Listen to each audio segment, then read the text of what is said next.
নমস্কার বন্ধুরা, সবুজ লঙ্কা চ্যানেলে আপনাদের সবাইকে স্বাগত জানাই। আজকে আমি একটা নতুন ধরনের রেসিপি করছি, খুব অল্প সময়ের মধ্যে হয় এটা। তো সব রকমের পকোড়া খাওয়া হয়েছে, এবার আমি আজকে মাশরুমের পকোড়া করে দেখাবো। তো তার জন্য লাগছে মাশরুম, ছোটো ছোটো করে আমি কেটে নিয়েছি, আর পেঁয়াজ, আদা, রসুন এগুলো আমি বেটে নিয়েছি, আর লাগছে গোটা একটা ডিম, হলুদ, লঙ্কার গুঁড়ো, এখানে আছে বিস্কুটের গুঁড়ো, বেসন আর কর্নফ্লাওয়ার। আচ্ছা বন্ধুরা, আমি এখানে আরেকটা কথা বলবো। মাশরুমটা এখানে শুকনো অবস্থা দেখা যাচ্ছে, কিন্তু বাজার থেকে যখন আমরা কিনে আনি মাশরুমটা, তো ওটা সাদা থাকে, সতেজ থাকে। তো আমি মাশরুমটা অনেকদিন রেখে খাবো বলে, তো মাশরুমটা আমি 2 দিন ধরে রোদে শুকিয়ে নিয়েছি। শুকানোর পর এরকম হয়েছে আমার মাশরুমগুলো। রেখে খেতে গেলে আপনারা এটাকে শুকিয়ে নিতে পারেন, তাহলে অনেকদিন আপনারা খেতে পারেন। তো চলুন শুরু করা যাক রেসিপিটা। প্রথমে আমি মাশরুমটাকে 5 মিনিট বয়েল করে নেব।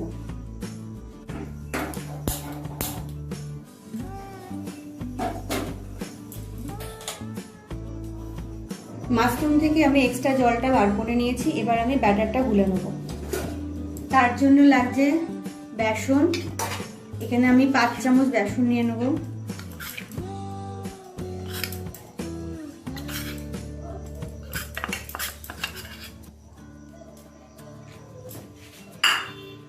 আর লাগছে আদা, সব পেস্ট করা এগুলো, রসুন, পেঁয়াজ বাটা, লঙ্কার গুঁড়ো,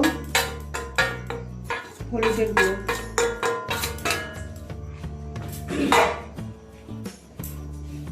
আন্দাজ মতো লবণ দিয়ে দিলাম। আর লাগছে এখানে ডিমের সাদা অংশটা আমি নেব।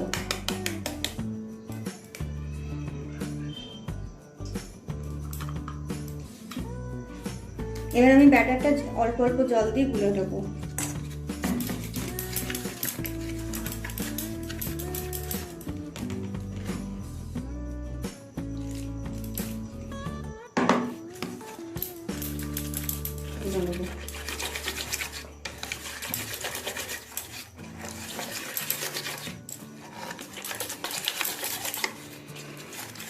ব্যাটারটা আমার গোলা হয়ে গেছে, এবার আমি এটাকে 5 মিনিট রেস্টে রাখবো।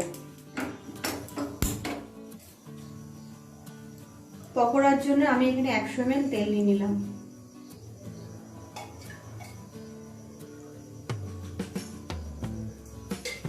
তেলটা গরম হতে হতে আমি ওইদিকে মাশরুমের পকোড়াগুলো রেডি করব। ব্যাটারটা আমার 5 মিনিট রেস্ট হয়ে গেছে, এবার আমি এটা তৈরি করব।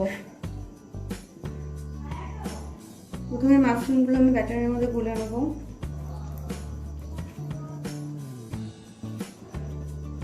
কর্নফ্লাওয়ারে মেশাবো,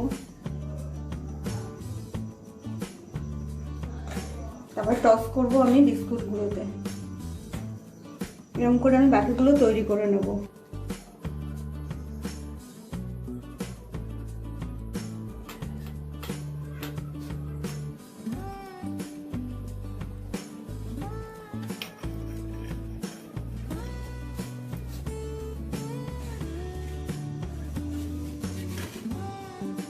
পকোড়াগুলো আমার তৈরি হয়ে গেছে, এবার আমি এগুলো ভেজে নেব। তেলটা আমার ভালো মতো গরম হয়ে গেছে, এবার আমি পকোড়াগুলো ছেড়ে দেবো। প্রথমে আঁচটা একটু কমিয়ে নিলাম।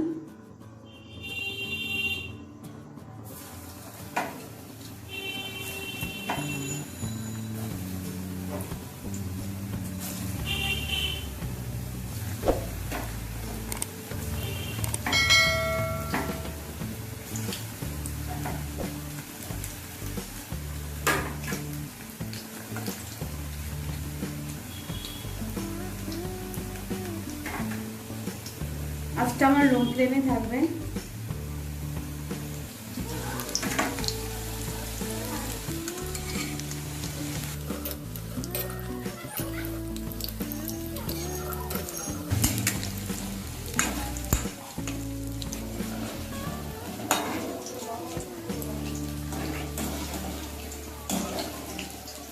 মাশরুমের পকোড়াগুলো আমার ভাজা হয়ে গেছে, এবার আমি প্লেটে তুলে নেব।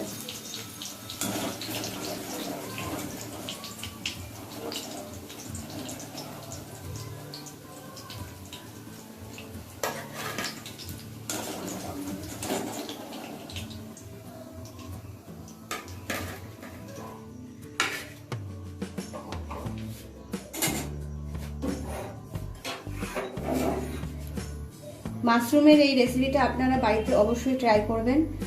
এটা একটা পুষ্টিকর টেস্টি খাবার, বাচ্চাদের এই খাবারটা খুবই ভালো লাগবে এবং বাড়িতে যারা বড়রা আছে তাদেরও অবশ্যই ভালো লাগবে।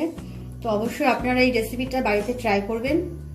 আমার এই রেসিপিটা আপনাদের কেমন লাগলো অবশ্যই কমেন্ট করে জানাবেন, আর ভালো লাগলে একটা লাইক করবেন, আর পরবর্তী ভিডিও পাওয়ার জন্য একটা সাবস্ক্রাইব করবেন। ধন্যবাদ।